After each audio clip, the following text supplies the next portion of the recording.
안녕하세요. 대출원입니다. 오늘은 경매의 초보가 무조건 걸러야 하는 물건 5가지에 대해서 설명을 드릴 거예요.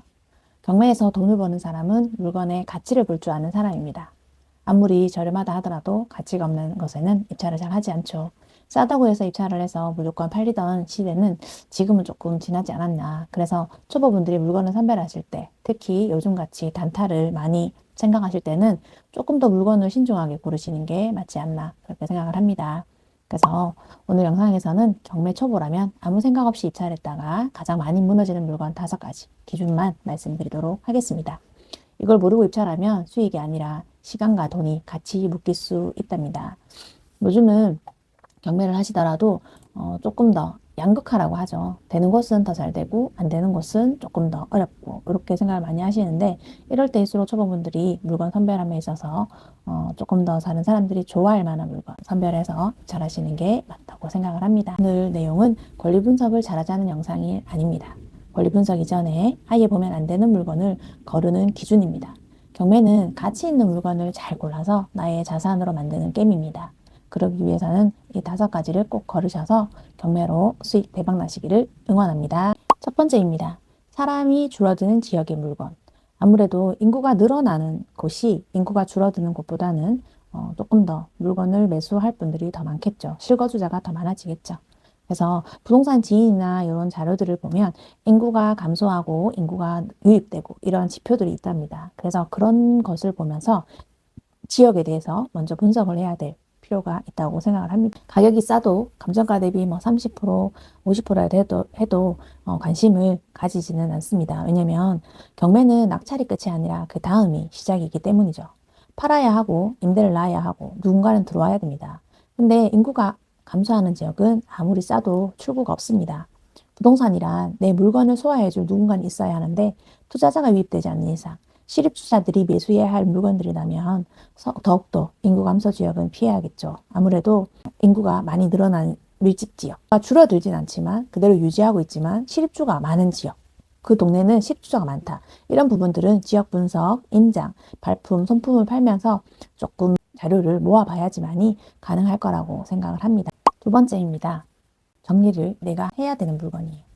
간혹 보면 뭐 지분 경매도 그렇지만 일반 물건에서 명도나 협의나 소송, 민원, 혹시나 과다한 공사, 저희 초보자가 할 때에 공사가 너무 과다하면 뭐 힘들 수도 있기 때문에 이 모든 것을 내가 직접 감당해야 한다는 그런 물건들이 있어요. 그럴 때일수록 저렴하니까 이 정도 감수하면 할 수 있지 않을까? 이랬던 생각이 가장 위험합니다. 예전에 경매에 나왔던 물건인데 대구 동구에 지하가 경매에 나왔었어요. 근데 이제 저도 그게 조금 저렴하다고 생각을 해서 회원분들하고 같이 스터디를 하면서 물건을 다뤘었습니다.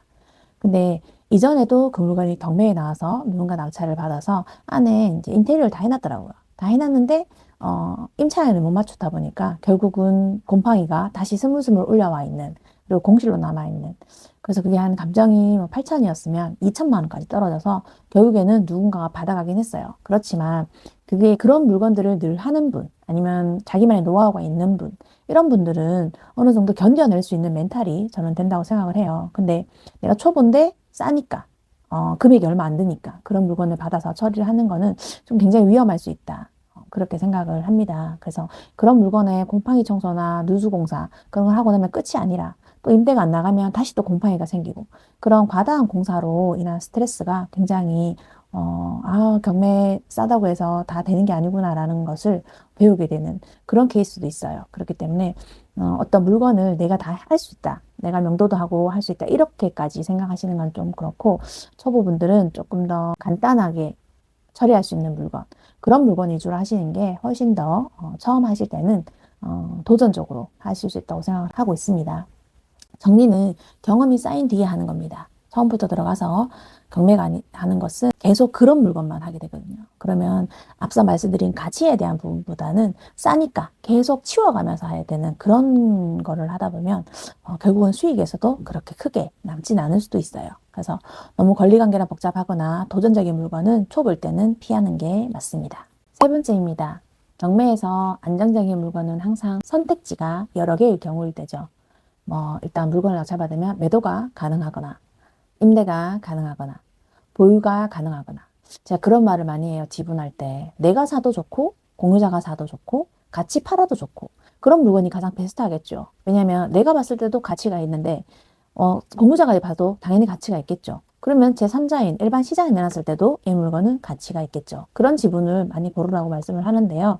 마찬가지로 초보자분들이 하실 때에는, 그냥 팔아도 팔릴 수 있는 물건이 일단 되어야 되겠죠. 그래야지만이 2년 뒤에 전세를 맞추고 난 뒤에 양도 차익을 생각했을 때에 아파트의 가격이 올라가 있겠죠. 지금은 상승장이 서서히 움직이고 있기 때문에 아마 조금 더 집중되어 있는 양극화, 가치가 좋은 곳에 되는 부분들에는 좋을 거라고 생각을 하고요. 그리고 임대가 가능해야 되겠죠. 월세나 전세가 잘 빠지고 그런 쪽을 선택을 하셔야 되겠죠. 요즘 전세가 많이 마르고 있어요. 대구도 전세가 빠지고 있는데 모두가 빠지는 건 아니에요. 결론적으로는. 물론 차츰차츰 옆에도 빠질지 제가 지켜봐야 되겠지만 어쨌거나 좀 지역적으로 입지가 괜찮은 지역들은 전세가 잘 빠지고 있다. 이렇게 보시면 될 것 같고요. 마지막으로 보유 가능인데 이것도 마찬가지예요. 제가 만약에 어느 특정 지역, 뭐 강남 4구를 가지고 있다. 그럼 보유를 하고 싶겠죠. 팔고 싶진 않겠죠. 당장 돈이 오늘 생기는 것보다는 보유했을 때에 가치가 훨씬 오른다는 것을 알고 있으니까, 그죠? 이것처럼, 내가 해도 괜찮고, 남이 해도 괜찮고, 제3자가 해도 괜찮은 이런 부분들의 물건들을 선별하시는 게 좋고요. 여기에서 좀 빠진다. 그러면 다른 어떤 좋은 장점이 있다면 모를까, 처음 시작하실 때는 조금 내가 많이 힘들지 않는 물건으로 선별하는 게 좋을 것 같습니다. 제가 예전에 부천역 근처에 상가를 낙찰받았는데 지금 월세는 잘 받고 있어요. 그렇지만 가치 자체가 그때보다 훨씬 좀 많이 내려가 있다. 이렇게 지금 생각이 되고 있거든요. 그래서 어떤 물건이든지 간에 지금의 가치가 아니라 내가 매도할 시점의 가치, 그때의 그 가치가 얼마나 올라가 있냐. 그런 부분들까지도 공부를 해야 되기 때문에 부동산이 좀 더 어렵지 않나. 그러니까 그렇게 생각을 해봅니다. 그래서 경매에서 안정적인 물건은 선택지가 좀 많은 물건이다. 선택지가 많으려면 결국은 물건의 가치를 조금 더 잘 볼 수 있어야 된다. 이렇게 생각을 하고요. 초보자분들은 아무래도 그런 데 조금 더 신경을 쓰셔서 낙찰을 받는 게 좋지 않을까 생각을 합니다. 네 번째입니다. 그런 물건들이죠. 이유 없이 조회수 많은 물건. 조회수만 높고 설명은 별로 없고 싸다고만 말하는 물건. 일단 조금 감정가 대비 많이 떨어지면 저도 클릭을 많이 하는 편이에요. 그래서 그런 부분들에는 좀 싸니까 사람들이 많이 보죠. 이런 물건은 투자 물건이 아니라 경쟁 물건이죠. 경우에서 가장 비싼 물건은 사람이 많이 몰리는 물건입니다. 그 말은 맞는 것 같아요. 초보는 사람 많은 데로 가고 고수는 사람 없는 데서 이유를 찾죠. 그래서 예전에 지금은 그렇게까지는 아니지만 지분이나 법지 같은 거 하면 보통 3명 내외로 입찰을 많이 했었죠. 근데 요즘은 뭐 아파트 지분 같은 경우는 아파트 일반 물건만큼의 입찰자 수가 들어오기도 하죠. 예전에 저랑 같이 공부했던 분 중에 한 분이 계셨는데 그분이 어떤 유료 사이트에서 그 조회수 1위를 했는 물건이 있었어요. 그래서 그 아파트를 입찰을 가신 거예요. 그래서 낙찰을 받으셨어요. 제일 최고가로. 거의 뭐 시세에 육박하도록 쓰시면서 그게 3차까지 떨어졌지만 결국은 2차를 넘기는 그런 일들이 일어나는 데는 초보자분들의 목도 있지 않을까 싶습니다. 그래서 내가 내 기준을 갖고 그 기준에 맞게끔 입찰가와 가격들을 쓰셔야 돼요. 심리에 말리게 되면 결국은 살짝 높게 쓰게 되면 매도할 때 또 결국 힘이 빠지거든요. 그렇기 때문에 항상 본인이 가지고 있는 수익에 맞게끔 물건을 찾아서 그렇게 입찰가를 쓰시면서 낙찰이 되어야지만이 제대로 된 수익을 가져가실 수 있지 않나 그렇게 생각을 합니다. 마지막으로 5번째입니다. 왜 들어가는지 말로 설명이 안 되는 물건. 왜 그런 거 있잖아요. 제가 스터디하면 많이 물으세요. 이거 왜 물건 왜 좋아요? 얼마 정도 될 것 같아요? 이런 얘기를 하면 이제 다들 조금 이렇게 금방 설명을 잘 못하세요. 예를 들어서 뭐 그냥 좀 싸 보여서요. 잘 팔릴 것 같아서요. 뭐 이렇게 일반적으로 얘기를 하시는데 뭐 느낌이 좋아서 아니면 다른 사람들이 좋다고 하니까 이렇게도 말씀을 많이 하시는데 그런 것보다는 입찰 전에 어떤 얘기들이 나와야 돼요.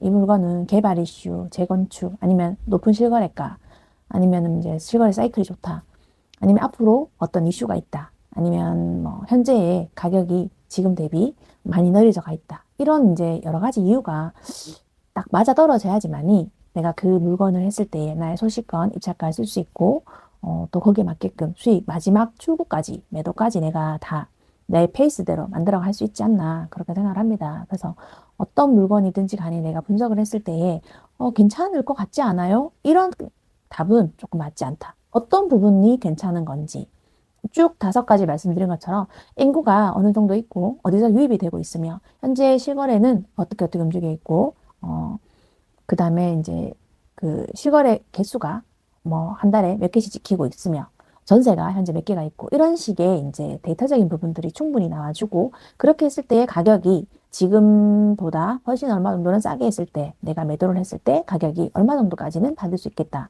결국은 현재 실거래가를 잘 파악을 해야 돼요. 호가 말고. 그죠? 아파트는 호가도 있고 실거래가도 있고 내가 받고 싶은 가격이 아니라 현재 거래가 되는 가격을 잘 찾아야 되거든요. 그래서 그런 부분들에는 조사가 많이 필요하겠죠. 그래서 그런 조사를 계속해서 반복적으로 하시다 보면 감이 오죠. 그러면 그때는 더 이상 초보가 아니시기 때문에 도전적인 물건, 내가 생각하는 방향대로 가셔도 되지만 초보일 때는 너무 남들이 하는 물건에 현혹돼서 그걸 따라가려고 하시다 보면 훨씬 더 실수할 수 있기 때문에 그런 부분들은 조금 지양하시는 게 맞지 않나 생각을 합니다.